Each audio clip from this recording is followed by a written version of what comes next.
legato, por llamarlo así, de lo grave que ha significado para la democracia el que se haya aprobado vía enmienda la reelección indefinida. Es decir, yo quisiera no contraponer, pero sí decir de que, a diferencia de los otros ciudadanos, la historia de ese candidato que quiera reelegirse, la historia de lo que hizo, será su peor enemigo y tendrá que remontarlo en el momento que quiera reelegirse. Y digo además, falta un año más para que deje el poder el presidente Rafael Correa.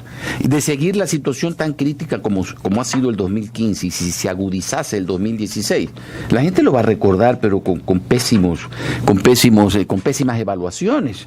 Y va a significar para él remontar eso que dejó un gran problema, a detrimento de otros que no tienen una historia tan polémica, por decirlo menos. Previsible, admisible. Es decir, lo que sucede con el Ecuador ahora es lo mismo que sucedió con Argentina. No es lo mismo, voy a hacer una diferencia, es cuantitativamente lo mismo que sucedió con Argentina, es decir, mitad a mitad. Estaba dividido el país en dos partes más o menos iguales. Ahora, coincidencia histórica, y Brasil está dividido desde hace algún tiempo casi por igual en dos partes. Y el Ecuador, nuestro pequeño y querido Ecuador, ha estado dividido hasta hace poco también en dos partes, en el sentido de que la mitad pues votaba por el presidente y la otra mitad estaba criticando al presidente. Pero ¿qué es lo que nos distingue a nosotros? Que en el Ecuador la mitad que no vota por el presidente es de la parte nueva y original y excepcional del Ecuador, odia al presidente. Y eso no ocurre sino aquí. Y es que ha ocurrido en muchas partes y ocurrirá que están dos personas con la misma cantidad de votos. Pero es que aquí ha ocurrido que ha crecido un odio personal contra el presidente respecto al cual él debe tomar medidas. Que eso es una patología ya social. Exacto. ¿Y a base de qué? Se debería, creo que principalmente por la forma en que él trata a los demás. Por la forma, alguien hizo una lista que llega a ser graciosa en 2 o 3 líneas de la cantidad de insultos que este hombre ha proferido, que son alrededor de 200 o 300. Pero vamos a la parte seria, porque hay otras cosas que ustedes quieren hablar, Jorge, y es de algo que tiene énfasis, por ejemplo, el papel de la Contraloría, el papel de los municipios, el papel del ejército, en fin.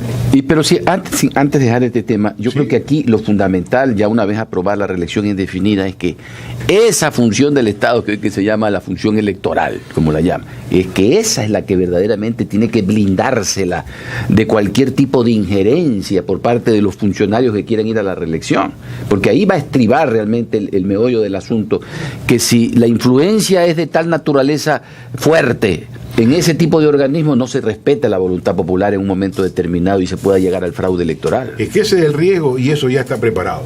Es decir, si las elecciones del Ecuador se realizan en el año 2017 con el actual Tribunal Electoral, hay fraude. Es decir, esto es desconfiable y eso tiene que ser removido. También tiene que ser removido inmediatamente el famoso quinto poder, que es un invento deplorable y que ha sido inútil, porque, y eso nos lleva a hablar del Contralor, ¿por qué?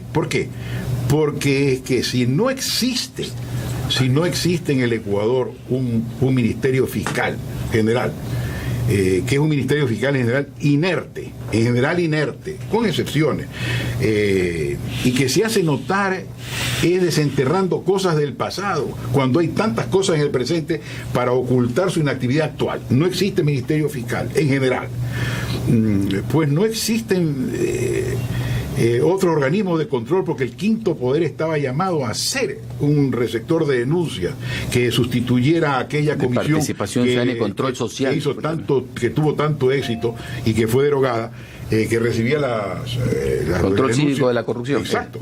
Y entonces no ha cumplido con su deber. Es como un ser humano que llevara arrastrando una pierna inerte. Este es el quinto poder que hay que recortar. Y el poder electoral está politizado y no es confiable. Entonces el Contralor era el funcionario que nos quedaba. ¿Por qué es que tenían que quitarle, aunque fuera verdad lo que dicen, que no es cierto, no es enteramente cierto? Porque el Contralor no está llamado a que una caja donde deben haber 4 millones cuente 1, 2, 3, 4 millones. Es que eso lo hace cualquiera. El Contralor además tenía la facultad de vigilar que esos 4 millones realmente no fueran malversados, que se asignaran entonces a la construcción de un puente, si era un puente lo que se quería hacer, y si en el puente se hicieron las licitaciones para que saliera el precio más barato. Y eso es lo que se ha suprimido, en circunstancias que en este país es efecto que se han fabricado obras que no se pueden negar, la red de carreteras, ¿no? Admirable. Pero lo que no es admirable y es repugnante es el hecho de que se hayan construido a un precio superior al que valen, porque es que no se hicieron concursos de precios. ¿Y quiénes han sido los perjudicados? Pues todos, pero específicamente los ingenieros, porque fueron discriminados y se lió a aquellos que están con el gobierno. Y ahora esto tendría que provocar también una reforma al Código Orgánico Integral Penal, porque supuestamente para poder actuar el Ministerio Fiscal necesitaba de la Contraloría, que el juez de cuentas excite pues al fiscal. Ahora ya no va a ser el juez de la Contraloría, sino que va a ser el CEMPLADES que le quieren asignar esa competencia. Eso va a implicar también otra serie de reformas. Pues. Así es, y hoy día el Contralor en el Universo se pregunta, ¿y quién fiscaliza el CEMPLADES? Porque yo soy el que tiene que fiscalizar el CEMPLADES. Entonces no es el CEMPLADES el que está llamado a fiscalizar a los demás. Y tiene razón, Y en ese tema, en donde ya hemos visto que a veces en una sociedad, cuando la propia Contraloría no actúa de manera oportuna, implica de que con esto a veces la amnesia colectiva hace que la impunidad reine en una sociedad. Con esta situación parecería que podría agravarse este tema de la impunidad y el dejar pasar, el dejar hacer. Y frente a esto, un tipo de instituciones como el tema de las Fuerzas Armadas, que me preocupa muchísimo. En días pasados, antes incluso de que se apruebe la famosa enmienda de las Fuerzas Armadas, que se le asignan nuevas tareas, ya se había hecho un convenio entre el Ministerio de la Defensa y el Ministerio del Interior. Usted que fue ministro de Gobierno, que sabe de lo que significa el Ministerio de Gobierno y de las competencias y de lo sensible que es administrar la seguridad interna, el establecer que Fuerzas Armadas ahora sean subordinadas a la policía en esto de las tareas en donde sea sobrepasada, ¿no implicaría de repente como una especie de hacer una especie de aprovechamiento institucional, fusionar de repente el Ministerio de la Defensa y el Ministerio del Interior, y que en lugar de llamarse Fuerzas Armadas y Policía, llamar Guardia Nacional, y vamos a optimizar allí recursos humanos, recursos financieros, y etcétera, etcétera? A eso dicen que va, y ya lo voy a analizar, pero yo actualmente, y desde hace algún tiempo, no me puedo reservar los elogios que merecen los demás. Y entonces yo quiero, antes de olvidarme y hablar de la Fuerza Armada, que ya lo voy a examinar, rendir mi homenaje al diputado Bustamante del partido Alianza País, que ayer hizo lo que sé que querrían haber hecho más diputados de Alianza País, que es el hecho de abstenerse de participar y abstenerse en su votación, en votar por lo que se votó y se promulgó y se decidió ayer. Entonces, una vez cumplido con este homenaje, que lo que hace es remarcar que ese partido todavía tiene esperanza, y no la vulgaridad que oí de una o dos personas que hoy de mañana ya pedía destituirlo. Es que si lo destituyen van a ser lo peor que puede suceder.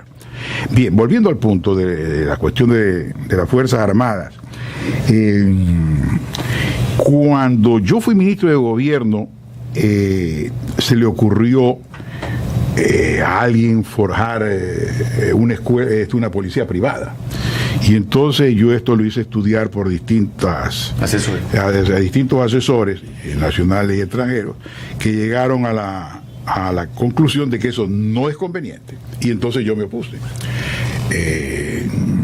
Y desde luego supe que alguien me había querido declarar enemigo de Guayaquil, porque eso hay que tener cuidado, porque la novelería de Guayaquil a veces lleva a determinados grupos a cometer tonterías.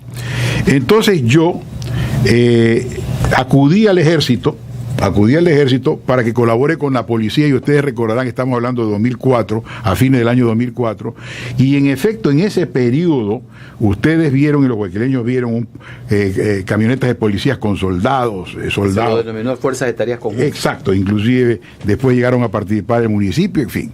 Entonces, ese momento fue realmente un momento efectivo, y lo cito es para demostrar que no es necesario que exista una ley, sino que ante una emergencia Siempre será necesario que todas las fuerzas se integren, pero en la forma que se ha establecido, que ciegamente en virtud de una ley, es verdad lo que alguien supone, ayer o anteayer en los periódicos, que dice que él supone de que en un estado de emergencia, cuando sea de allanar tu casa, entren por consigna política, como ocurriría en este momento, pudo ocurrir con el pretexto del volcán y del Niño. Entren en tu casa policías y van a entrar entonces soldados.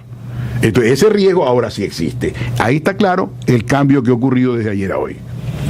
Y la segunda opción de ya, si es que ya estamos hablando entre hechos consumados, porque ha habido un silencio por parte de las propias Fuerzas Armadas, que no se trata de que se insubordinen, pero tienen también la necesidad de expresar su opinión sobre el futuro de ellas mismas. Más bien debió haberse escuchado del mando militar una opinión al respecto, dentro de la cordialidad y dentro del Estado de Derecho.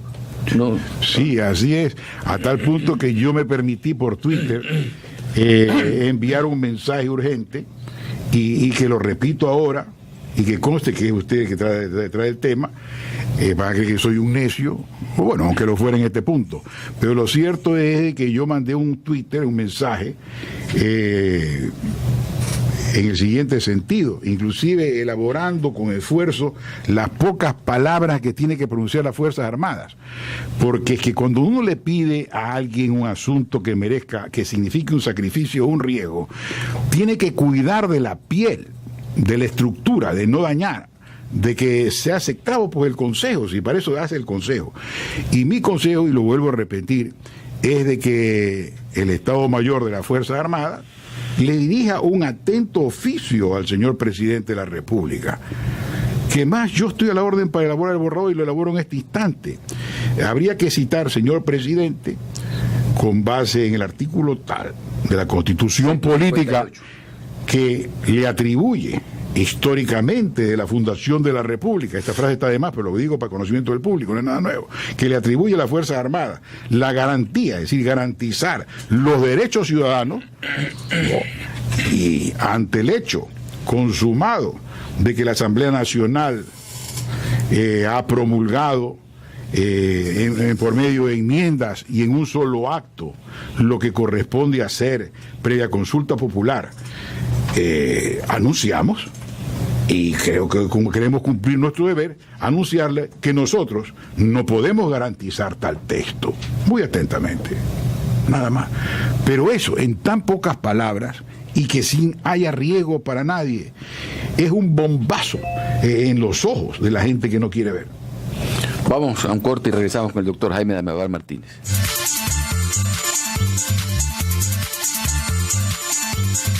Inicio del espacio publicitario. En Guayas está